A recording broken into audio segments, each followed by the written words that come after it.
இஸ்லாமிய மார்க்கத்தில் ஜகாத் அப்படின்னா என்ன, அது யார் யாருக்கு கடமை, அதற்கான நிபந்தனைகள் என்ன அப்படிங்கிறத நம்ம இப்போ தெரிஞ்சுக்கலாம். இஸ்லாத்தில் இருக்கக்கூடிய 5 மிகப்பெரிய தூண்களில் ஜகாத் அப்படிங்கிறது 4வது தூண்.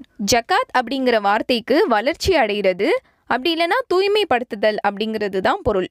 தொழுகைக்கு இஸ்லாத்தில் எந்த அளவுக்கு முக்கியமோ அதே அளவுக்கு ஜகாத்தும் மிகவும் முக்கியமான ஒரு கடமை.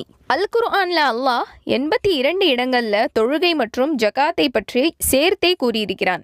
அந்த அளவுக்கு ஜகாத் மிகவும் முக்கியமான கடமையாகும். இதை பற்றி அல்லாஹ் தன்னுடைய திருமறையில் தொழுகையை கடைபிடியுங்கள், ஜகாத்தையும் ஒழுங்காக கொடுத்து வாருங்கள் அப்படின்னு சொல்லியிருக்கான். இந்த ஜகாத்துடைய நோக்கம் என்னன்னா, நம்ம மக்களுக்கு இதன் மூலியமாக உதவி செய்கிறோம், மேலும் நம்முடைய செல்வத்தில் இருக்கக்கூடிய அழுக்குகளானது நீக்கப்படுகிறது.